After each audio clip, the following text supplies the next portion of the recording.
Hello guys, welcome to my YouTube channel. কেমন আছো তোমরা?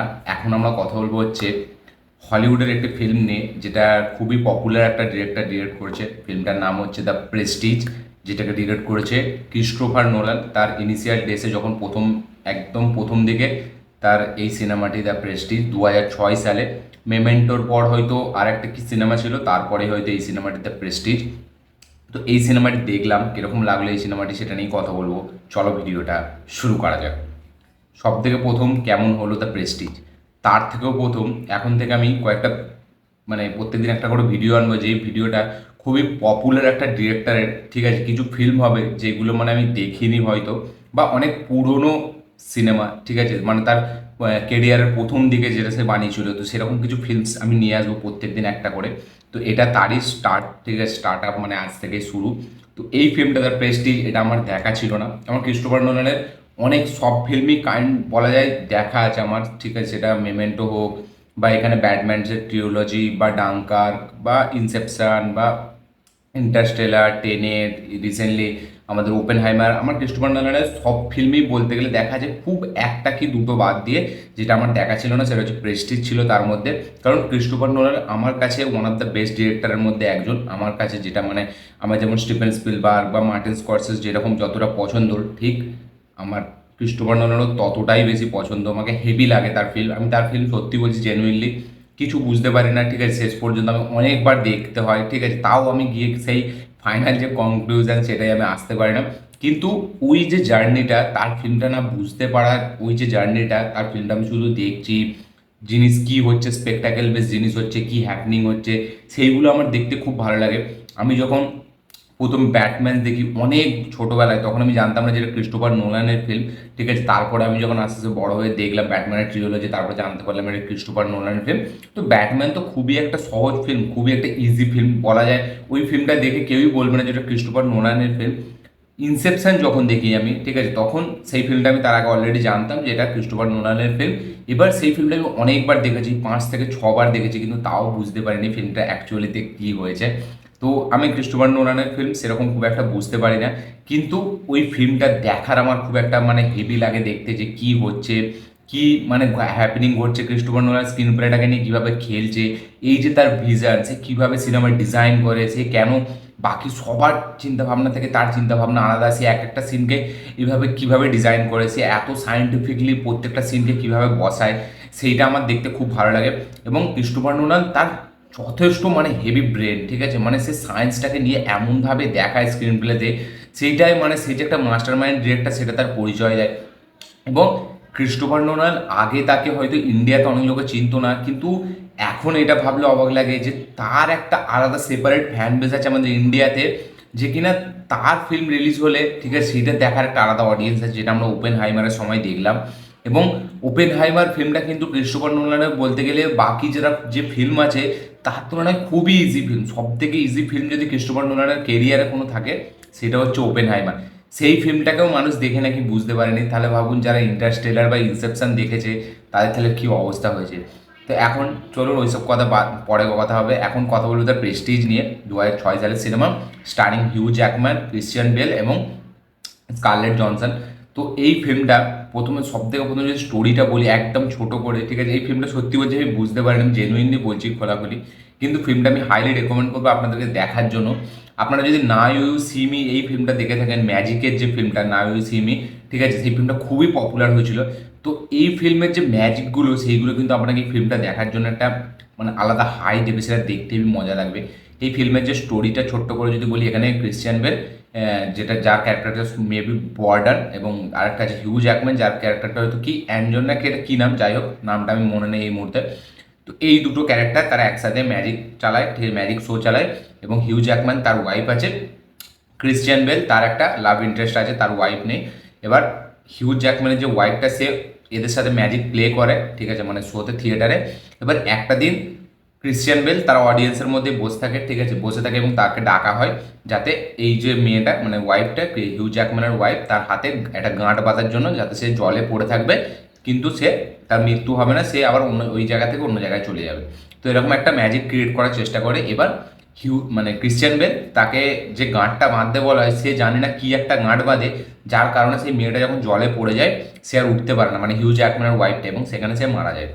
এই হচ্ছে গল্প। একই শোতে একই থিয়েটারে একটা ম্যাজিক দেখাতে গিয়ে হিউ জ্যাকম্যান তার ওয়াইফ মারা যাচ্ছে, এবং তাদেরই যে মেম্বার, টিমের মেম্বার, মানে এখানে ক্রিশ্চিয়ান বেল তার ক্যারেক্টারটা, সে গিটটা কীভাবে বেঁধেছিল যার কারণে সে মারা গেল, এইটার জন্য জানার জন্যই আমাদের এখানে হিউ জ্যাকম্যান ক্যারেক্টারটা, সে আমার ক্রিশ্চিয়ান বেলের ক্যারেক্টারটার উপর মানে শত্রু হয়ে যায় সে তার, এবং সে জানতে চায় যে কীভাবে বেঁধেছিল। এবার এটা আস্তে আস্তে অন্যদিকে যায়, এবং গিয়ে পরবর্তীকালে একটা একে অপরের বিরুদ্ধে শত্রুতা একটা হয়, তার সাথে সাথে কিছু ট্রিক চুরি করার ব্যাপারও চলে আসে। তো গল্পটা খুবই সিম্পল, ঠিক আছে। আমি প্রথম বলতে গেলে ক্রিস্টোফার নোলানের ফিল্ম যার গল্প আমি এত সহজে বুঝতে পেরে গেছি সেটা হচ্ছে প্রেস্টিজের। খুবই ইজিভাবে সহজভাবে গল্পটা বুঝতে পেরে গেছি, কিন্তু ফিল্মটা যখন শেষ হবে আপনি বুঝতে পারবেন না একবার দেখে যে অ্যাকচুয়ালিতে ফিল্মটা হলোটা কি এবং কি অ্যাকচুয়ালি ফাইনালি ঘটলো। এবং এই ফিল্মটা ক্রিস্টোফার নোলানের কিন্তু বাকি মানে ইনসেপশনের পর থেকে ক্রিস্টোফার নোলানের যেসব ফিল্মগুলো বানিয়েছে সেগুলো জাস্ট আল্ট্রা লেভেলের মাথা ঘুরিয়ে দেয়, ঠিক আছে, কিন্তু তার আগে যে ফিল্মগুলো কিন্তু সেই লেভেলে মাথাটা মানে অতটা যে মাথা খাটাতে হবে সেরকম না। এই ফিল্মটা যেটা সব থেকে আমার হেভি লেগেছে, এই ফিল্মটা কিন্তু শুধু যে ক্রিস্টোফার নোলান তার ডিরেকশনের মাধ্যম দিয়ে, স্ক্রিন প্লের মাধ্যম দিয়ে ও দর্শককে আকর্ষণ করতে যাচ্ছে এরকম না, সে এই যে ম্যাজিকটা, সেই ম্যাজিকটাকে যেভাবে দেখিয়েছে না স্ক্রিনের ওপরে, সেটাও কিন্তু ইটসেলফ একটা জাদুই আমরা দেখতে পাই।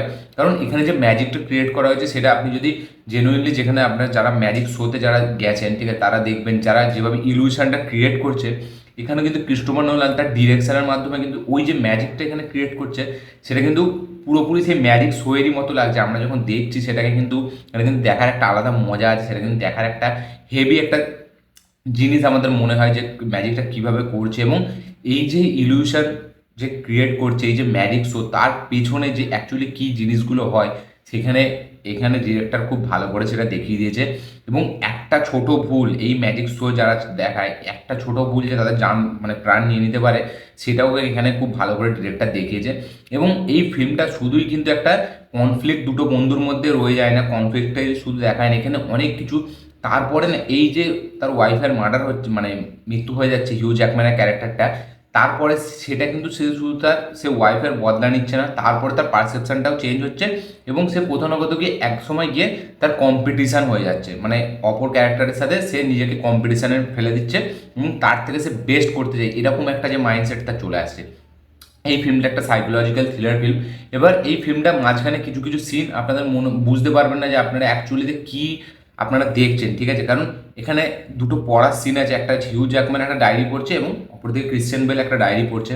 তো আপনার মনেই হবে যে অ্যাকচুয়ালি মানে সিনটা অ্যাকচুয়ালি হচ্ছে কি, তো এরকম মাঝখানে মনেই হতে পারে, কিন্তু ফিল্মটাকে যদি খুবই মন দিয়ে খুবই ধ্যান দিয়ে দেখেন তাহলে ফিল্মটাকে আপনি ধরতে পারবেন। কিন্তু লাস্ট শটটা আমি এখনও বুঝতে পারলাম না যে অ্যাকচুয়ালিতে লাস্ট শটটা কী হলো, কিন্তু ফিল্মটাকে যেভাবে ডিজাইন করেছে, এই ম্যাজিক শোটাকে যেভাবে ক্রিয়েট করে তার মাধ্যমে যেভাবে স্ক্রিন প্লেটাকে ডিজাইন করেছে, সেটা কিন্তু অডিয়েন্সকে খুবই বেঁধে রাখে, এবং ওই মানে যে আকর্ষণের যে ব্যাপারটা, ঠিক আছে, সেটা কিন্তু স্ক্রিন প্লের মধ্যে আমরা দেখতে পাই। এবং এই যে শুধু ম্যাজিক শো এর মধ্যেই ফিল্মটা সীমাবদ্ধ নেই, তার মধ্যেও কিন্তু ইন্টারনাল কিছু কনফ্লিক্ট আছে, এবং এই যে ক্যারেক্টার দুটো সাইকি সেইগুলোকে আমরা বুঝতে পারছি, ঠিক আছে, অনেক কিছু দেখাচ্ছে। তার পাশাপাশি যেটা মানে যাতে অডিয়েন্সকে যাতে বেঁধে রাখে, সেই জন্য এই যে ম্যাজিকগুলো যেভাবে ক্রিয়েট করা হয় সেটা কিন্তু খুব ভালো। এখানে পারফরমেন্সের যদি কথা বলি, ক্রিশ্চিয়ান বেল আউটস্ট্যান্ডিং পারফরমেন্স দিয়েছে। হিউ জ্যাকম্যান সে যে রোলে তাকে দিয়েছে সেটাতে সে যথেষ্ট ব্যাপক, কিন্তু ক্রিশ্চিয়ান বেল যেন আমরা এই সিনেমাটা দেখার সময়, যেহেতু ক্রিশ্চিয়ান বেল খুবই একটা দারুণ পারফর্মার, আমরা যেন সেই ক্যারেক্টারটার প্রতি একটা আলাদা দেখায়, এবং একটা সময় মনে হয় যে না সেই ভিলেন, আবার একটা সময় মনে হয় যে না সেই হিরো, আবার ঠিক সেম এটার ক্ষেত্রে মনে হয় হিউ জ্যাকম্যানের করতে যে সে অ্যাকচুয়ালি হিরো না ভিলেন। তো এটা লাস্ট পর্যন্ত না দেখলে আমরা বুঝতে পারবো না, এবং লাস্টে যে টুইস্টটা ঘটে সেটা কিন্তু খুবই সুন্দর, সেটা কিন্তু ব্যাপক, জাস্ট দেখার একটা আলাদা মজা দেয়। এবং ক্রিস্টোফার নোলানের ফিল্ম যারা অলরেডি দেখে নিয়েছে এতগুলো ফিল্ম, ঠিক আছে, তারা যখন এই ফিল্মটা দেখবে তারা প্রথম প্রথম তাদের মনে হবে যে না আমরা তো বুঝতে পেরে যাবো, আমরা আগে সব দেখে নিয়েছি ক্রিস্টোফার নোলানের ফিল্ম, এইটা আবার নতুন করে কি, কিন্তু তারা বোকা মেনে যাবে যদি এইটা ভেবে তারা দেখতে যায়। সে ক্রিস্টোফার নোলান তার ইনিশিয়াল ডেসেও যেরকম সে ছিল, ঠিক আছে, এখন সে তার মানে তার থেকেও অনেকটা ওপর লেভেলে চলে গেছে, এবং এখন তার ফিল্ম তো মানে সে ছাড়া কেউই বুঝতে পারবে না এরকম সে ফিল্ম বানায়। কিন্তু এই ফিল্মটার আমার স্ক্রিন প্লেটা দারুণ লেগেছে, খুবই এঙ্গেজিং একটা স্ক্রিন প্লে। আমার ক্রিস্টোফার নোলানের সব থেকে যদি কোনো ফিল্মের স্ক্রিন প্লে যদি এত এঙ্গেজিং আমি মানে আমার মনে হয় যেটা ইনসেপশনের পরে, সেটা হচ্ছে আমার প্রেস্টিজ। আমার ব্যাপক লেগেছে ফিল্মটা, মানে স্ক্রিন প্লেটাকে যেভাবে ডিজাইন করেছে, যেভাবে পুরো সিনটা জুড়ে থাকে, ওই যে ম্যাজিক শোটাকে যেভাবে ক্রিয়েট করেছে, এই দুটো ক্যারেক্টারের যে সাইকিটা যেভাবে দেখিয়েছে, এবং পুরো ফিল্মটা খুব বেঁধে রাখে। বাকি অন্য ক্রিস্টোফার নোলানের ফিল্মের টেনেট বলুন বা এই ইন্টারস্টেলার বলুন, আমরা যারা মানে নর্মাল অডিয়েন্স, নিউট্রাল অডিয়েন্স, তারা কিন্তু অনেকটা বোর ফিল হবে, কারণ তারা বুঝতে পারবে না অ্যাকচুয়ালিতে কী হচ্ছে। কিন্তু এইখানে এই প্রেস্টিজে যে ম্যাজিক শোটাকে যেভাবে রেখে দিয়েছে ফিল্মটার মধ্যে, সেটা কিন্তু এই ফিল্মটা অডিয়েন্সকে দেখার একটা আলাদা মজা দেয়। তাই জন্য এই সিনেমাটার সাথে পুরোভাবে আমরা জুড়ে থাকি। ওভারঅল এই সিনেমাটা আমার একটা মাস্টারপিস সিনেমা মনে হয়েছে, খুবই একটা ব্যাপক সিনেমা মনে হয়েছে। ক্রিস্টোফার নোলান তখন তার ইনিশিয়াল ডেসে যদি এরকম সিনেমা বানিয়ে থাকে, তার মানে পরে আরও কত কীভাবে ইমপ্রুভমেন্ট করেছে সেটা আমরা বুঝতে পারি। ব্যাপক একটা সিনেমা দ্য প্রেস্টিজ, আপনাদেরকে হাইলি রেকমেন্ড করবো। যারা বিশেষ করে ক্রিস্টোফার নোলানের ডিরেকশনের ফ্যান, তারা তো এই ফিল্মটাকে দেখুন। আমি বেশি একদম মানে মাথা লাগাতে যাচ্ছি না যে আমি সব কিছু বুঝে গেছি ফিল্মটা, ঠিক আছে, আমি মানে অনেক কিছু এরকম না, জেনুইনলি বলছি আমি ফিল্মটা এখনও পর্যন্ত বুঝতে পারিনি, ঠিক আছে, পরে সময় পেলে আরেকবার দেখবো। কিন্তু ফিল্মটার স্ক্রিন প্লেটা আমাকে ব্যাপক একটা এঙ্গেজিং স্ক্রিন প্লে মনে হয়েছে, এবং আমাকে বেশ ব্যাপক একটা মজা দিয়েছে পুরো ফিল্মটা জুড়ে। আপনি যদি খুব একটা ফিল্মটা দেখার পর আস্তে আস্তে বসে অনেক কিছু চিন্তা ভাবনা করেন, আপনি আরও রিভিল করবেন। আমি বলার সময় তো অনেক সিন ভুলে যাচ্ছি, কিন্তু এই সিনেমাটার মধ্যে প্রচুর কিছু আছে যেইটার জন্য এই সিনেমাটি দেখার একটা আলাদা মজা দেয়। মানে পারফরমেন্স ড্রিভেন একটা সিনেমা, ক্যারেক্টার ড্রিভেন একটা সিনেমা, মানে ম্যাজিক ড্রিভেন একটা সিনেমা, অনেক কিছুর ওপরে এই সিনেমাটি দাঁড়িয়ে আছে, এবং সেগুলো প্রত্যেকটা কিন্তু দেখার হেভি একটা মজা দেয়। আমার ব্যাপক লেগেছে এখানে যে কজনকে নিয়েছে, স্টেলার কাস্ট যাকে বলে, সেই কাস্টিং এখানে করা হয়েছে। স্টেলার কাস্ট একটা পারফরমেন্সও দেওয়া হয়েছে এখানে, মানে ব্যাপক একটা সিনেমা হয়েছে। আপনাদের হাইলি রেকমেন্ড করবো, আপনারা দেখুন দ্য প্রেস্টিজ। 2006 সালের সিনেমা, 40 মিলিয়নে বানানো সিনেমা, 109 মিলিয়ন না কত মিলিয়ন কামিয়েছিল তখনকার ডেজে। মানে ভাবুন, তখন ব্যাটম্যান ট্রিওলজি এত ফেমাস হয়নি, কারণ তার আগে বানিয়েছিল এই সিনেমাটি। তো দেখুন ক্রিস্টোফার নোলানের এই সিনেমাটিতে প্রেস্টিজ, দেখে অবশ্যই কমেন্ট করবেন যে আপনাদের কীরকম লেগেছে। আমার এই ভিডিওটি ভালো লাগে থাকলে লাইক শেয়ার কমেন্ট করে দিন। চ্যানেলটি নতুন হলে চ্যানেলটিকে সাবস্ক্রাইব করুন, বেল আইকনটি প্রেস করতে ভুলবেন না। দেখা হচ্ছে পরের ভিডিওতে, ততক্ষণের জন্য বাই।